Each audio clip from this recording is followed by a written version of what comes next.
True Crime South Africa is published in conjunction with Arena Holdings, publishers of Times Live, Business Live, Sowetan Live, and others. The opinions expressed in this podcast do not necessarily represent the views of Arena Holdings and its affiliates. The young man gets into the back of the car without a care in the world. The family he's getting a lift with seems nice enough. A man, his partner, and their small baby. Surely nothing can go wrong. The thought doesn't even cross his mind. Until, within minutes, he's facing the barrel of a gun, and the cold metal against his cheek is the last thing he feels. This is True Crime South Africa. I'm Nicole Engelbrecht, and you're listening to episode 65, The Serial Crimes of Charmaine Phillips and Pieter Grundlingh.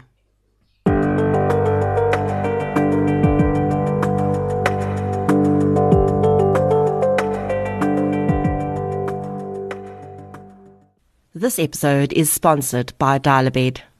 I cannot tell you how many people have said that the podcast is like a sleep aid for them. Apparently it's not that I'm boring, but rather that I allegedly have a soothing voice.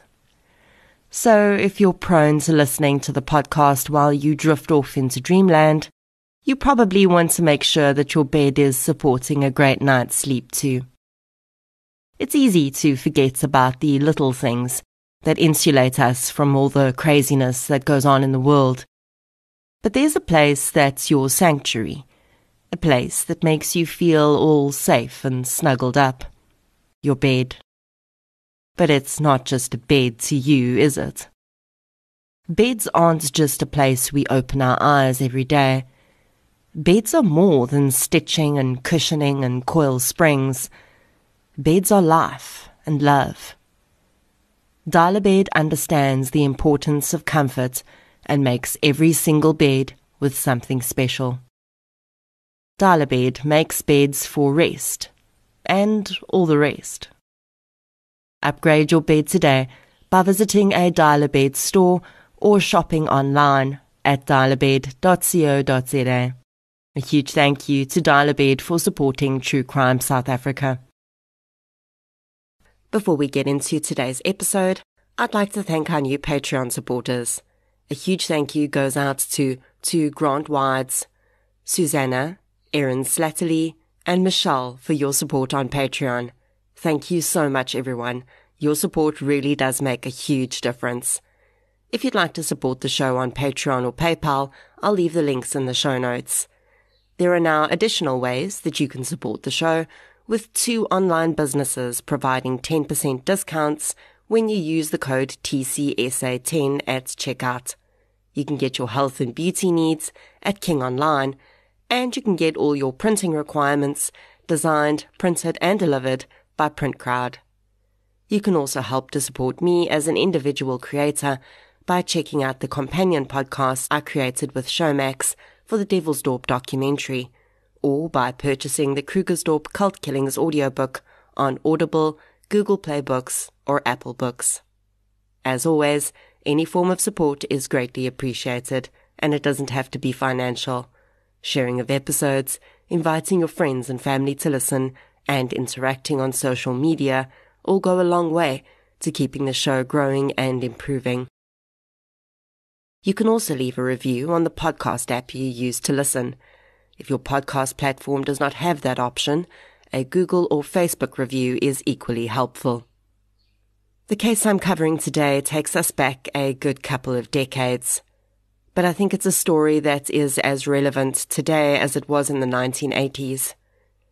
It's a case that deals with many of the same themes we see coming up in cases today: difficult childhoods, toxic relationships, the finality of the death sentence, and the seemingly inexplicable reasons for which some people kill.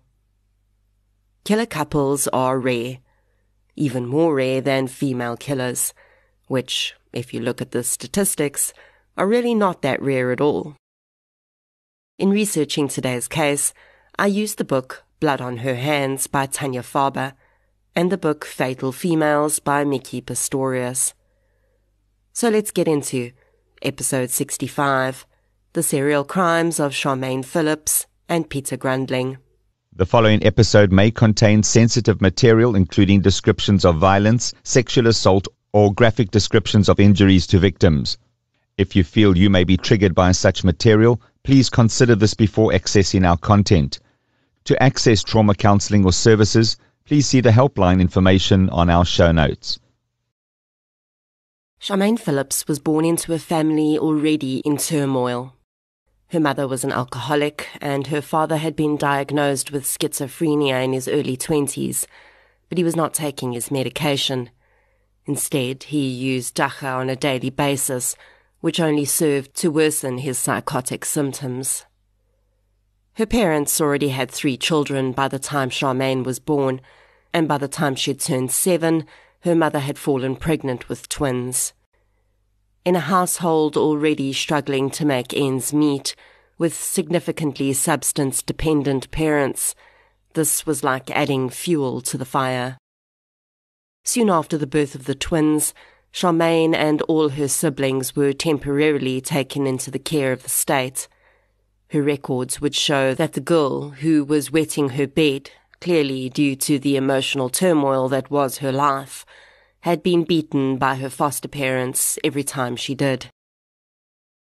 Charmaine and her siblings would eventually be returned to the custody of their parents, and the Phillips would add another child to their brood during this time. During that period, Charmaine's mother's alcoholism formed a vicious circle with depression and uncontrolled fury, and the girl often witnessed her mother's attempts at suicide. Her father, dealing with his own mental health and addiction issues, was unable to offer any counterpoints to this chaos and trauma.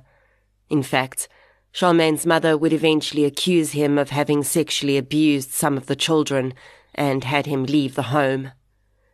These accusations have never been proven nor disproven for that matter, but the man was eventually committed to a psychiatric hospital where he would at the very least get the assistance he needed. The man would occasionally reappear in the children's lives and then disappear just as quickly. Before Charmaine turned 10, her mother moved the family to KwaZulu-Natal. Although they were receiving welfare benefits at the time, her mother began to work as a sex worker to make ends meet. She used the family home as her base of operations, and as a result, Charmaine and her siblings were aware and sometimes witnessed their mother's sexual transactions. Soon neighbours reported the conditions in the home to social workers, and all of the children were permanently removed from the home and placed in a children's home in Durban. Charmaine would never see her mother again, and she would later learn that she'd been beaten to death by a boyfriend during a domestic violence incident. For the next few years, Charmaine was passed around between foster homes, and eventually at the age of 14, she decided she'd had enough. One day when her foster parents were out, she stole a wad of cash they kept in a bedside drawer, baked them a cake, and left a note to say thank you for their kindness, as well as to apologize for taking their money, and hit the road. She would never be under the control of social services again. Well, not until a bit later in her life, but for an entirely different reason. Charmaine's life from that point was based on survival. The beautiful young girl soon realized that she could support herself through sex work, and she continued doing so for the next few years. Eventually, she formed a relationship with a much older Lebanese sailor and lived with him on a boat docked in Durban harbour. When she fell pregnant, the sailor forced her to leave the boat, and she fled to a home for unwed mothers in Port Elizabeth and gave birth to her first son, Ricky Lee, when she was 16. The authorities that ran the home convinced Charmaine to try going back to school, and Ricky Lee would be placed in foster care while the girl attempted to further her education and secure a future for her and her child. Almost understandably, After years of having lived on her own, Charmaine found it extremely difficult to shift back into schoolgirl mode, and her brand new school career lasted a grand total of 3 hours before she walked out. Somehow, Charmaine managed to convince social workers to return her infant son to her, and she soon found another sailor, this time a Greek man, to set up a home with. Charmaine would live with the man on his boat when he came into harbour, but when he left, she returned to sex work to survive. She would later tell a judge, quote, "I discovered that selling my empty, heartless body was just as popular in Port Elizabeth as it was in Durban." End quote. Charmaine soon married her Greek boyfriend, in what has been described as an impulsive act. She would later claim that the man had promised to take her back to Greece, along with Ricky Lee, to start a new life. Unfortunately for Charmaine, though, this never happened, and her new husband left on a sailing trip and, very simply, never returned. She was never able to officially divorce him, although the marriage would later be annulled due to abandonment. After this, Ricky Lee was permanently removed from Charmaine's care. The boy was adopted by an Irish couple, and Charmaine would never see her first child again. She reverted to sex work to survive. At the age of 17, Charmaine met up with an ex-boyfriend from Durban, and soon the pair were working together, committing petty thefts to fund their dacha habit. It was during one of their scouting trips for a suitable target that the young woman met Pieter Grundlingh. At the time, the man was in his 30s, but something clicked between the two, and they were soon a couple. Pieter Grundlingh's childhood was significantly different from Charmaine's. He'd grown up in a farming community in Ermelo. His family would claim that Pieter was a wonderful young man, but their glowing descriptions, which would only seem to serve to cast blame on Charmaine in the end, failed to explain how Pieter had in fact ended up in jail in his early 20s, because he had. So even if his childhood was as idyllic as his family claim, at some point he and Charmaine seemed to have headed on a pretty similar trajectory, albeit perhaps for different reasons. Pieter's family would also claim that it was this time in jail that had made him violent. On the day he and Charmaine met, he'd just been released on bail for a weapons charge. Pieter had been married before and had a son from that relationship who lived in Ermelo. The pair became joined at the hip pretty quickly. Their common interests of drugs, alcohol, partying, and paying for those things with illegally gained money meant that they spent most of their time on the road together, briefly stopping to secure money through robbery and then moving on. Pieter showed Charmaine that it wasn't necessary for her to sell sex for money. Instead, she could just hold a gun in her victim's face, and they would hand over everything they had. The number of robbery victims the pair had in these initial months is unknown, but all these initial victims walked away with their lives, albeit likely very traumatized. Pieter took Charmaine to meet his mother in Ermelo. She also met his son and his ex-wife. She would later say that she'd seen he was quite aggressive with his ex-wife, but hadn't thought much of it at the time. Charmaine fell pregnant and gave birth to Pieter's son in 1982. They named the boy Pietertjie. The child would join them on the next leg of their journey together, which would become far more dangerous than the first. On the 15th of June 1983, Charmaine, Pieter and baby Pietertjie were in the north coast town of Grundlingh. The takings from their last robbery victim had run out, and they were looking for another target. The predominantly tourist town was quiet at that time of year, so pickings were slim. They'd slept on the beach in their car the previous night, and now both were itching to get their hands on some alcohol and drugs.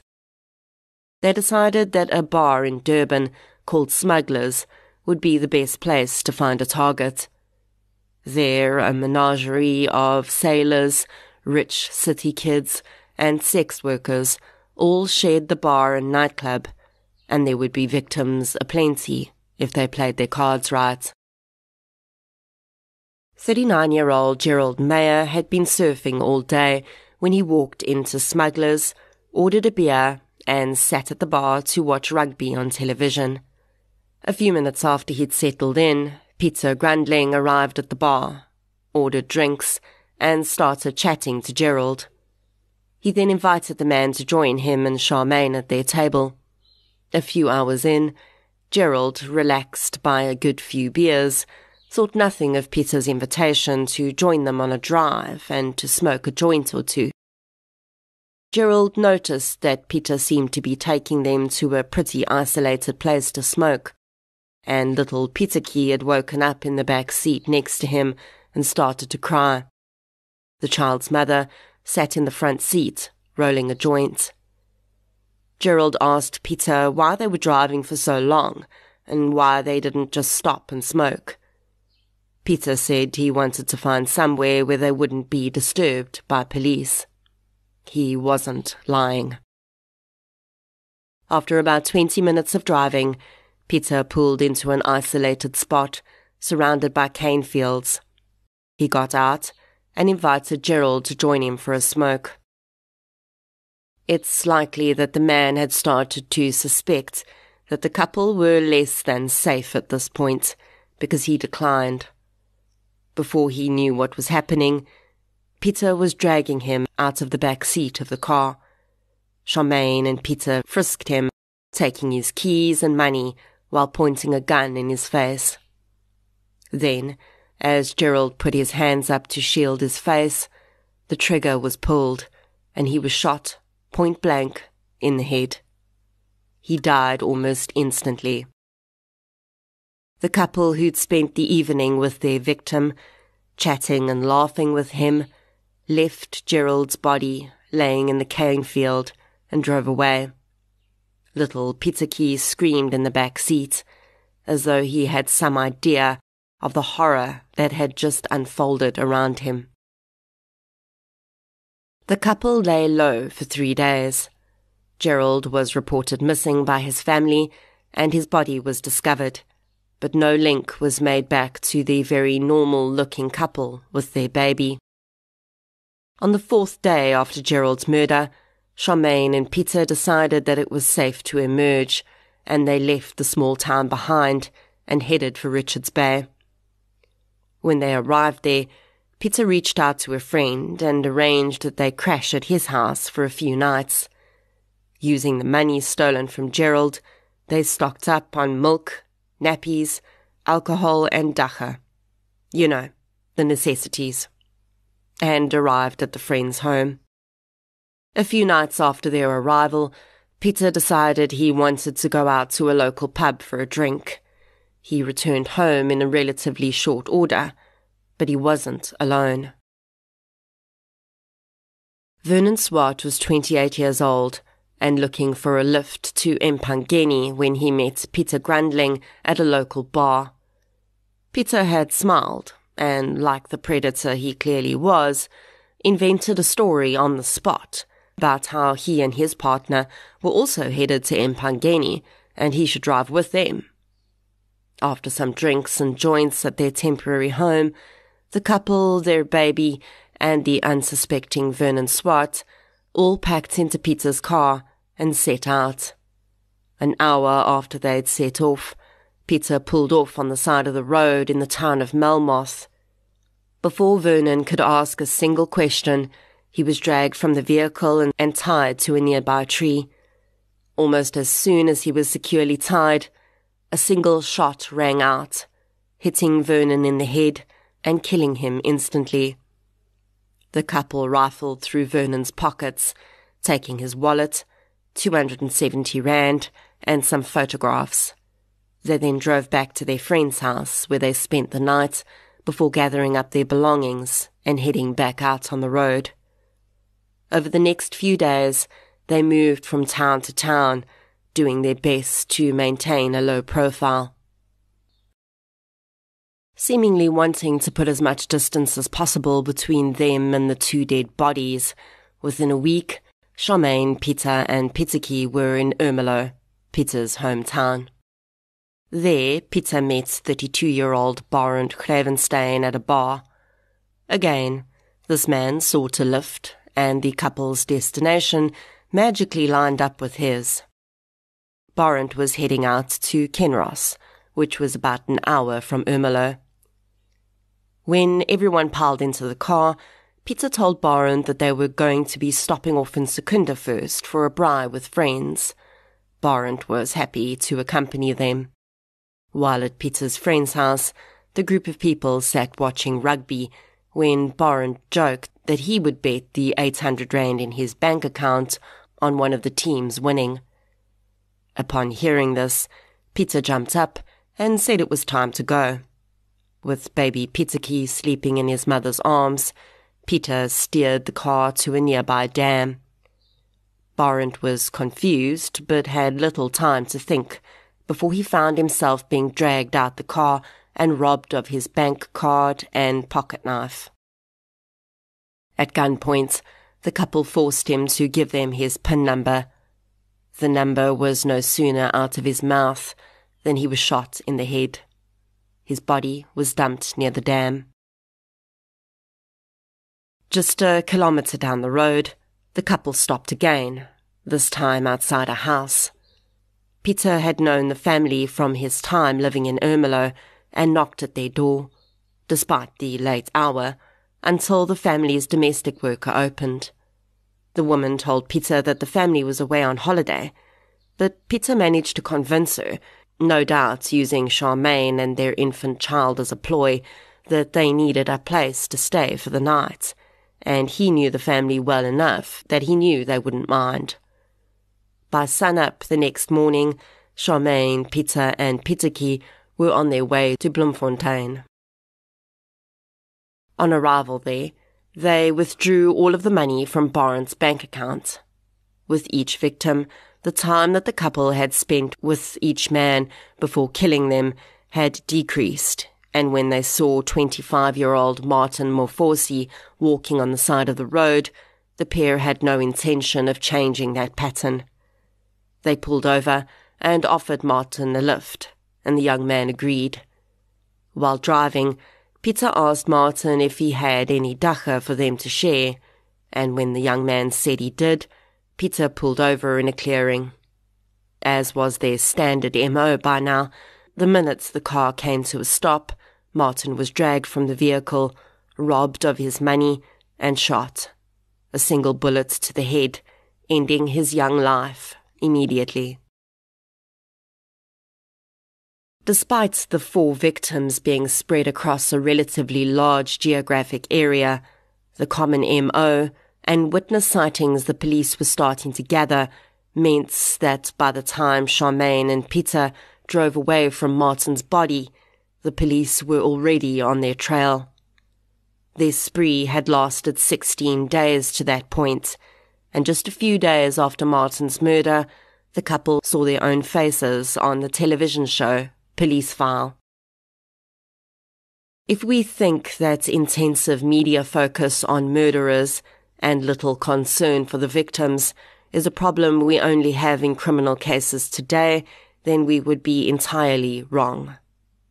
As soon as the press got wind of the killer couple, made up of a beautiful young girl and her much older lover, and then adding in the fact that they allegedly had a young child in tow, the newspaper headlines exploded, and information about the 4 victims occupied a tiny portion of the coverage. The Bonnie and Clyde-like story made national news for the 3 weeks that the manhunt was underway. The couple had managed to stay under the police's radar despite the enormous public attention, and even made their way through a police blockade to a block of flats in Braamfontein. They weren't there to hide out, though. While Pieter kept the car running downstairs, Charmaine dressed her 6-month-old baby boy in a clean white baby grow and tied a blue bib around his neck. Then she wrapped him in a blanket and walked up the stairs to Pieter's brother's flat. It was Pieter's sister-in-law, Isabella, who opened the door, and without explanation, Charmaine shoved the baby into the woman's arms, turned on her heel, and ran. Isabella and her husband Adam would open the blankets a moment later and find a note tucked into his baby grow, written in Charmaine's shaky hand. It instructed them to go to Johannesburg station, as they would find a suitcase of little Pietertjie's clothes there. Charmaine and Pieter dumped their car, which they knew police were looking for, and stole a red motorbike. Just hours after they delivered their son in Braamfontein, the couple were apprehended by police in Grundlingh.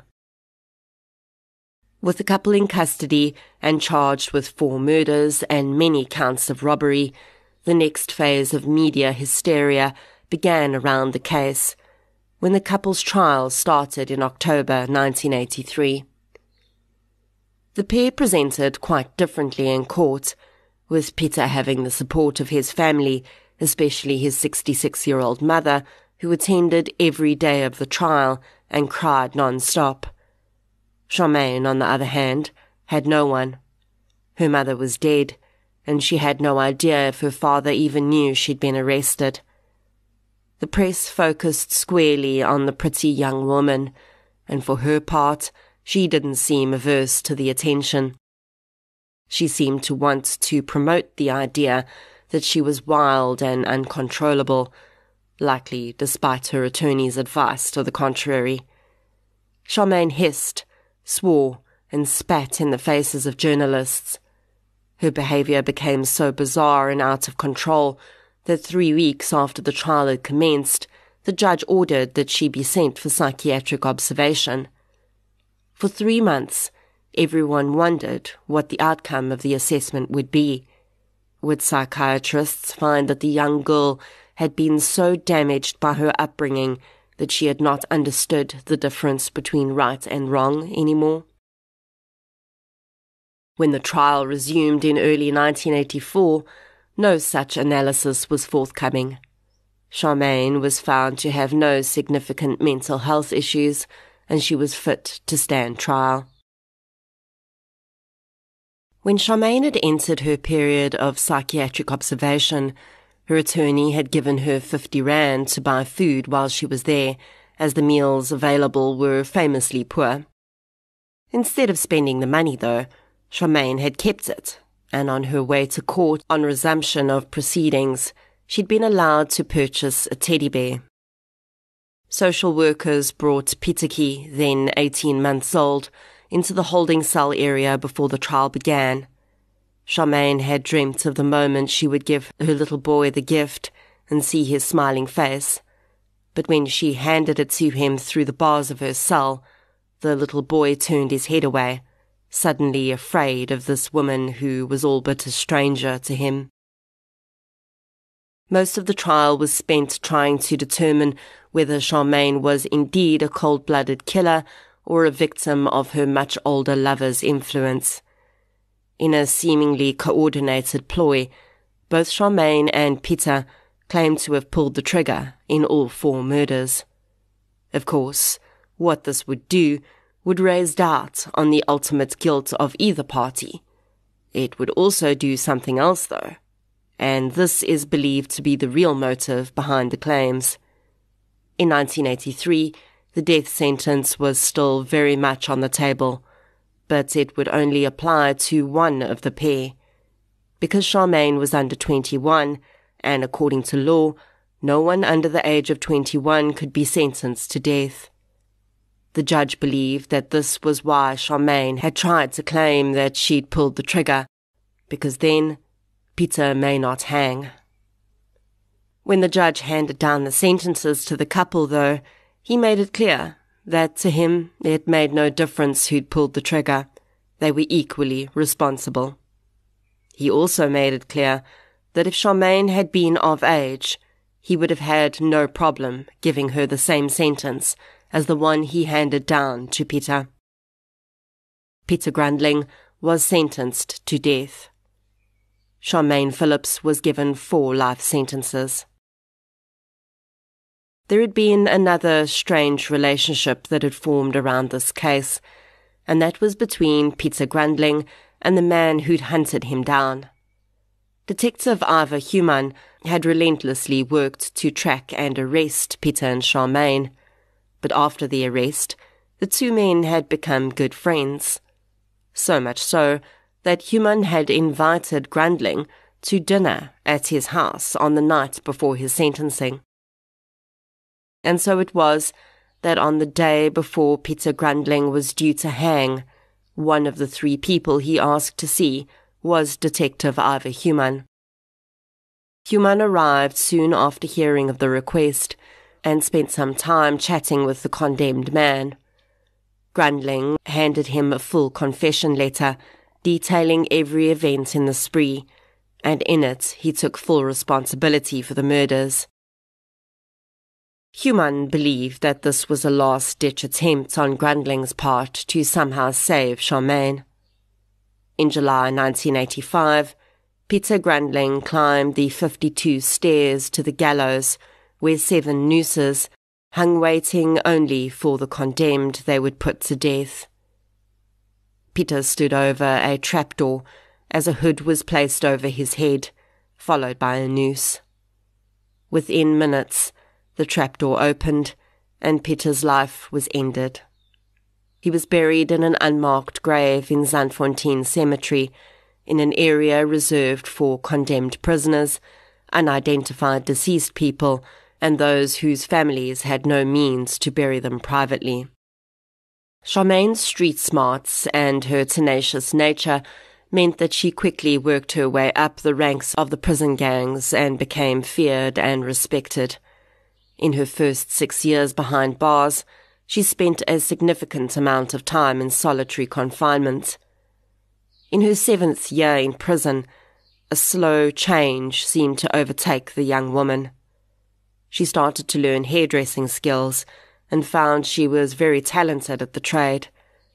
She earned a small amount of money by tending to warders' hair and used her skills to trade as currency with other prisoners. She also took up art and started sculpting. News of Charmaine's skills with the paintbrush reached the ears of Arno van der Walt, who was a rather well-off man running a framing business. He would become Charmaine's mentor and agent, selling her art outside prison walls. For Charmaine, though, thoughts of the son she'd left with Pieter's brother and sister-in-law haunted her every waking moment, and she regularly spoke of how she longed to be reunited with the boy. Her last image of him was his tearful face, turning away from the teddy bear she offered, and she wondered how his life had turned out. Sadly, life for Pieter had not been much better than those first 6 violent months he'd spent with his parents as the unwitting passenger on a murder spree. Pieter had been taken by social services after his parents' arrest, and he lived a nomadic life, similar to his mother's early years, moving between foster homes. No single foster home found it possible to keep the boy for very long because of the deep anger that seemed to fill the child. He seemed angry with the entire world, for reasons perhaps not even he could put his finger on. By the age of 12, Pieter was already committing crimes. By the age of 18, he was imprisoned in an adult prison for the first time on charges of housebreaking, theft, possession of drugs, and stolen goods. He was released, but at 21, he was back in jail for being in possession of stolen goods. In Pieter's early years, he'd had no contact with Charmaine, but when he was in prison for an 18-month stretch, he'd requested that he be transferred to Kroonstad so that he could be closer to his mother. This request was granted, and due to his young age, he was put into a medium-security young offenders unit near the women's prison. Mother and son would see each other every second Wednesday during supervised visits. Charmaine saved up all the money she made from hairdressing and gave it to her son on these visits. Pieter served 9 months of his sentence before being released. Shortly afterwards, the news hit that Charmaine herself may be given early parole. A few years before, a documentary had been made about Charmaine and Pieter's crimes, in which it was revealed that the letter Pieter Grundlingh had written declaring his guilt in the crimes on the day of his execution had allegedly been suppressed, and neither Charmaine nor any of her legal counsel had been made aware of its existence. In a news article published around the time of this documentary's release, it's claimed that legal counsel for Charmaine had immediately started proceedings to claim clemency for the woman based on the content of Pieter's letter. It was never publicly confirmed whether this request had any bearing on Charmaine's early release, but on the 19th of August 2004, 41-year-old Charmaine left Kroonstad prison in the middle of the night to dodge the press that would be bearing down on the prison the next day. A salon in Kroonstad had seen her talent for hairdressing and offered her a job. The owner called her one of the most talented hairdressers he had ever seen. On the outside, Charmaine wrote letters to the families of her victims, offering her apologies for her role in the murders of their loved ones and the pain the events had caused them. The brother of Barend Gravenstein told a journalist that all he saw was Charmaine once again all over the pages of newspapers and magazines, and not a single word about his brother, who actually lost his life. For 18 months after her release, Charmaine and Pieter were slowly able to start building a bond, but the young man's brief and dark past would not leave him alone. In much the same way that his mother's seemed to follow her everywhere she went. In March 2006, Pieter died in his sleep at the age of 23. There are conflicting reports about what ultimately led to Pieter's death. He was known to have been living with HIV, but some reports claim he had cancer. Either way, the tragedy of this young man's life and death cannot be denied. The year after Pieter's death, Charmaine married a resident of Kroonstad. When I've occasionally discussed this story on my Facebook group, a few people have said they've come to know Charmaine in the years after her release and describe her as a kind and caring woman. Now, there are 2 narratives around this case, and I've purposely left the second narrative for last. We've heard the story up until this point from the perspective of Charmaine having been a willing participant in these murders.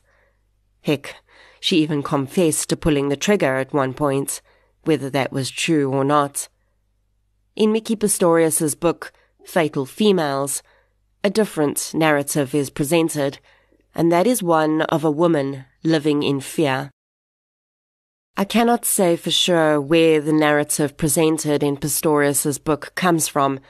It might well be from the documentary made in 2004, but essentially, Charmaine claims that she was the victim of an abusive relationship. Pistorius details various incidents of coercive control and physical beatings, which Charmaine says she endured. She is alleged to have run away from Pieter at one point, but he'd found her and brought her back to Durban. Perhaps most importantly, during the crimes in this narrative, she's painted as an unwilling participant. In fact, Pistorius says that Charmaine remained in the vehicle at the scene of each murder, and at one even begged Pieter not to kill the victim. It's claimed that she was threatened with her own life and the life of her child if she ever said anything about the murders. In addition to this, Charmaine says that her confession had been part of a pact with Pieter. They'd agreed, as the judge had suspected, that she would claim to have pulled the trigger to try and avoid Pieter's execution. If the plan failed, Charmaine said, Pieter had promised to write a letter setting the record straight before he died.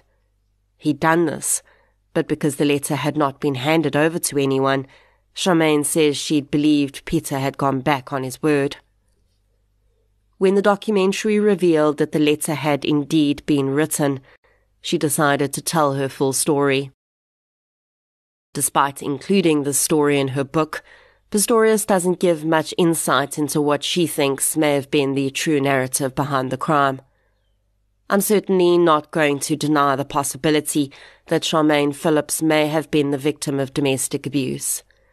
I'm also not going to ask, if she was, why she didn't do X, Y, or Z.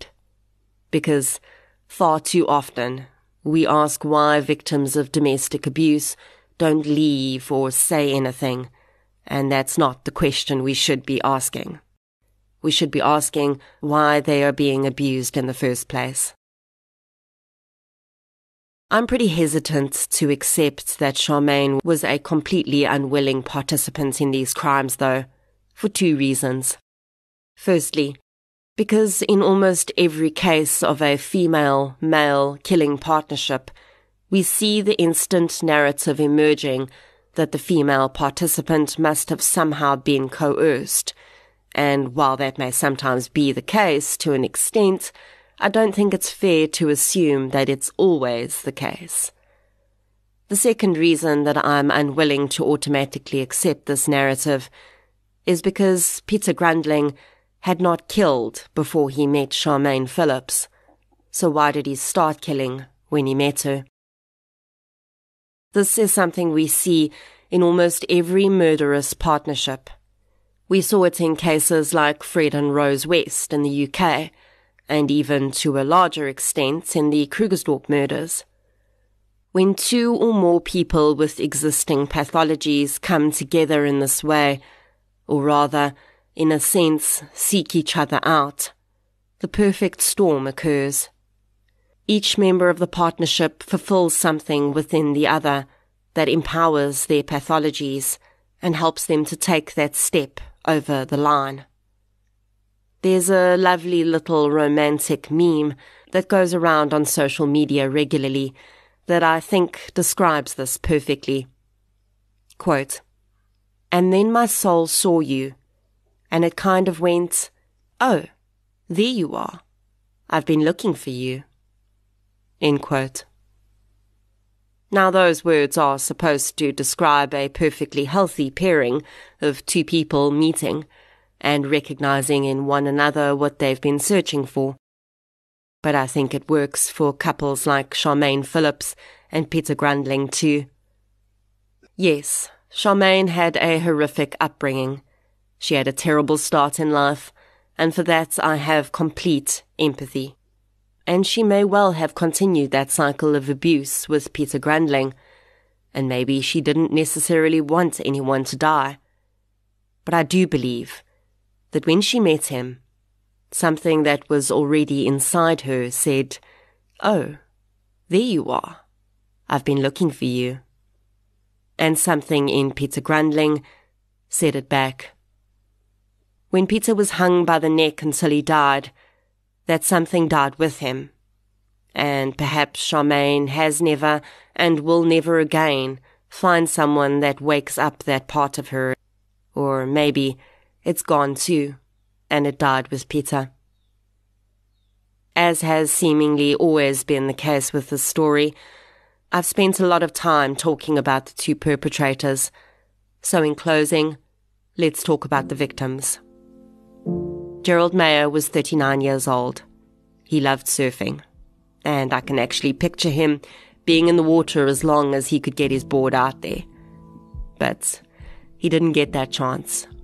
Instead, he trusted what seemed like a young family and lost his life in return. Vernon Swart was just 28 years old, a young man right at the start of his life, just trying to get to another town. Barend Gravenstein was in his early 30s, and his brother says he still remembers the pain of hearing about his brother's death to this day. He too was just trying to get to the next town over and made the mistake of trusting the wrong people. Martin Mofozi, the youngest of the victims, was just 25. He'd finished work and was just heading home. He thought himself lucky as the nice man and woman pulled over with their baby to offer him a lift. I don't know if these men had children, if they were married, what they liked to do, or what their jobs were. I don't know this because no one thought to ask, and no one seemed to think it was very important. But it was, and it is. Regardless of this, we do know that these men lived. They loved, and they were loved. And maybe that's all that matters. Because no matter how terrible anyone's childhood was, or how toxic the pairing of a couple may have been, no one had the right to take their lives for any reason. And after all these years, I think it's only fair that we say their names and recognize the deep loss that their murders represented. Gerald Meyer, Vernon Swart, Barend Gravenstein, and Martin Mofozi. Rest in peace.